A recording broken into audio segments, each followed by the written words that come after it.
Este texto fascinante explora a psicologia da escassez e como a aplicação estratégica deste princípio pode aumentar o seu valor percebido e influência em todas as áreas da vida.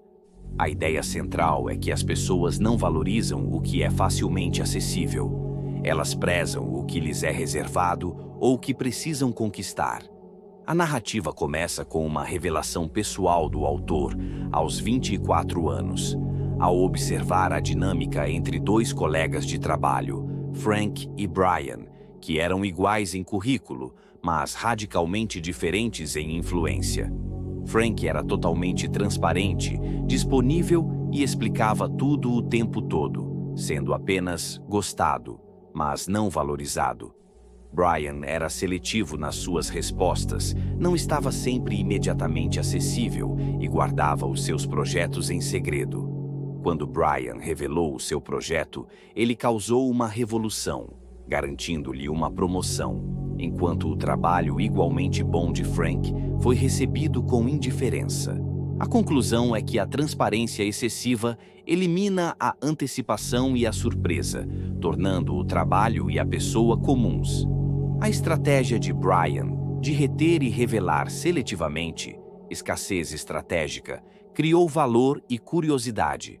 O texto usa exemplos como a escassez de água em zonas de seca, a dificuldade em escolher filmes no Netflix, em contraste com a busca por um filme raro, e o restaurante Giros de Sushi, com lista de espera de meses, para ilustrar como a escassez se traduz em valor.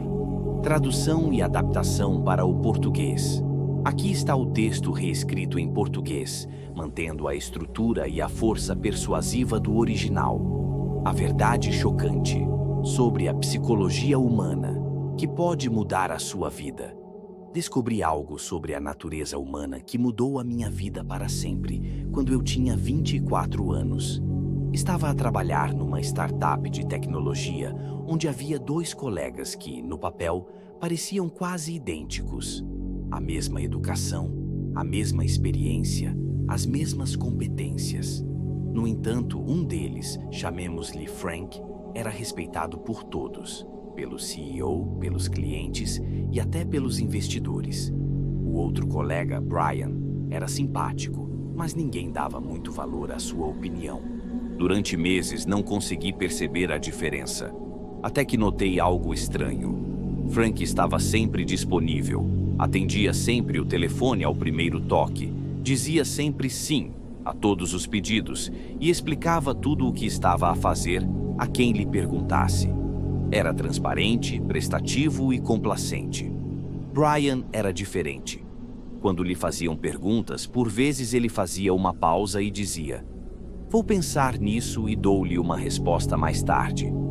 Quando os clientes ligavam, ele nem sempre atendia de imediato. Quando finalmente partilhava os seus pensamentos, as pessoas inclinavam-se para ouvir. Havia algo nele que despertava a curiosidade dos outros. Depois, veio o dia que mudou tudo. Frank esteve a trabalhar num projeto enorme durante meses. Todos sabiam tudo sobre ele porque ele falava constantemente sobre cada detalhe, cada desafio, cada pequena vitória.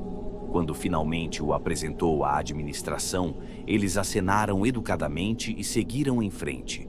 Brian também estava a trabalhar em algo. Ninguém sabia exatamente o que.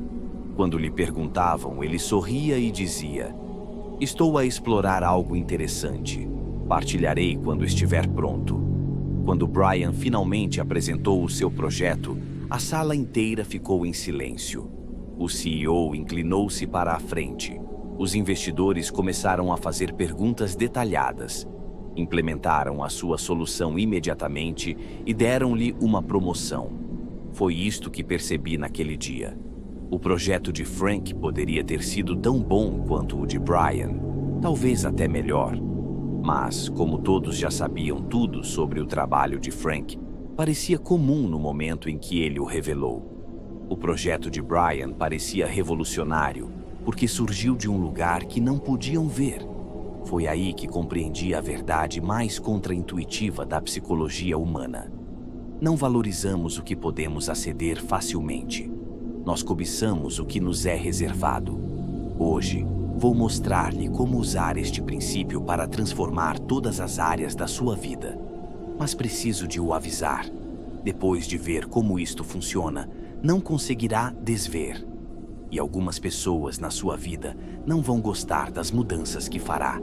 A psicologia da escassez por trás do valor humano. Pense nisto. Qual foi a última vez que realmente desejou algo que estava facilmente disponível? Provavelmente tem acesso à água potável 24 horas por dia, mas não passa o seu tempo a pensar nela. Enquanto isso, as pessoas em áreas afetadas pela seca pensam nisso constantemente. Tem acesso a milhares de filmes no Netflix, mas passa 30 minutos a percorrer a lista, incapaz de decidir o que ver. Mas aquele filme que um amigo mencionou e que é impossível de encontrar, passa horas a tentar localizá-lo. Isto não é um acidente. É a psicologia humana fundamental e aplica-se a tudo, incluindo a forma como as pessoas o veem. Aqui está a verdade desconfortável.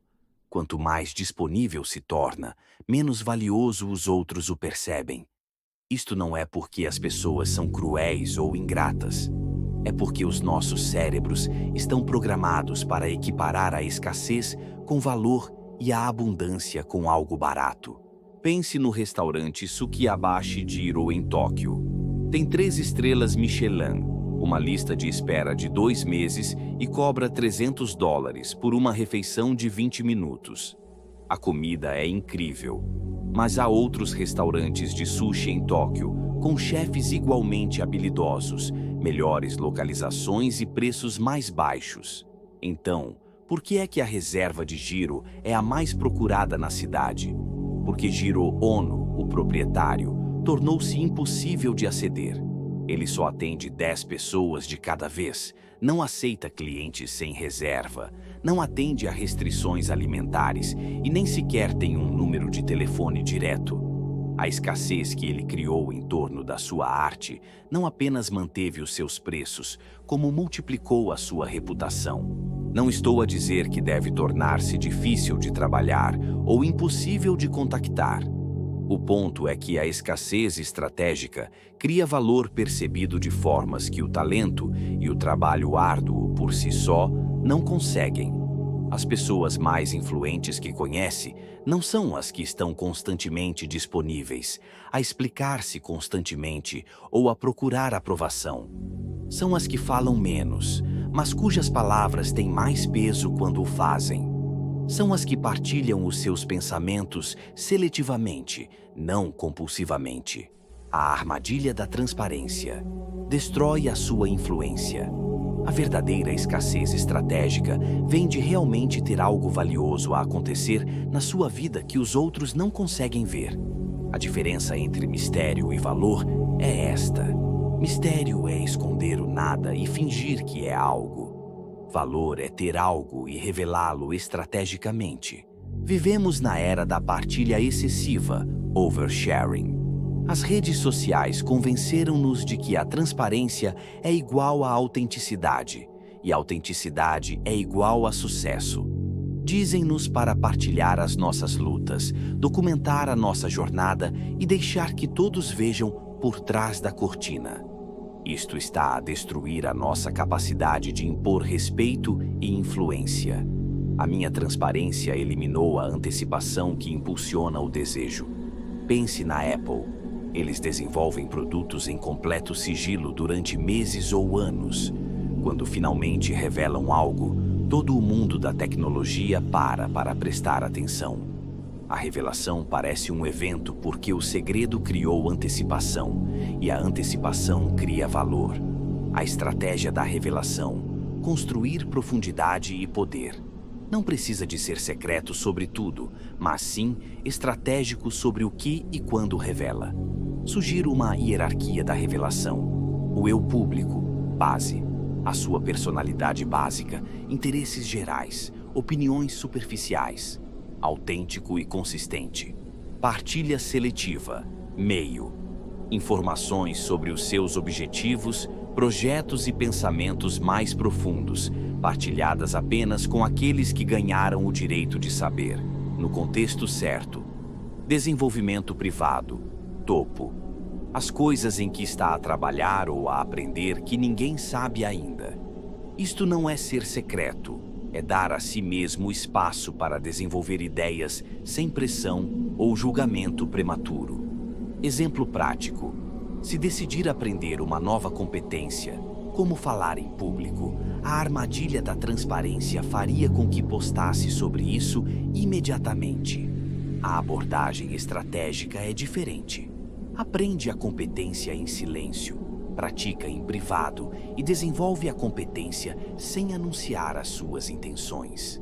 Quando surge uma oportunidade, você avança. As pessoas ficam surpreendidas e impressionadas porque não viram isso acontecer.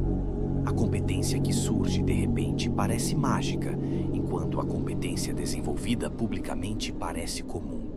O mesmo princípio se aplica às relações. As relações fortes constroem-se com base numa descoberta gradual. Como implementar a escassez estratégica na vida diária? A meta não é tornar-se um enigma frio, mas sim alguém cuja profundidade é descoberta ao longo do tempo, em vez de ser revelada de uma só vez. Na conversa, responda às perguntas de forma completa, mas concisa. Em vez de descarregar toda a sua base de dados, use a conversa para aprender sobre os outros, partilhando seletivamente sobre si. Deixe espaço para a curiosidade. Nas redes sociais, partilhe resultados, não processos. Em vez de anunciar que está a começar uma nova rotina de exercícios, poste sobre ter completado a sua primeira maratona. Demonstre a competência quando for relevante. No trabalho, resista à vontade de contribuir para todas as discussões. Ouça com atenção e fale quando tiver algo genuinamente valioso a acrescentar. O contraintuitivo é que quanto menos falar sobre o seu trabalho, mais impressionantes parecerão os seus resultados quando se tornarem visíveis. Lembre-se, você não é um livro para ser lido rapidamente e posto de lado. Você é um mistério a ser explorado ao longo do tempo. O seu poder reside na curiosidade dos outros em o entender. Guarde-a, cultive-a, use-a com sabedoria.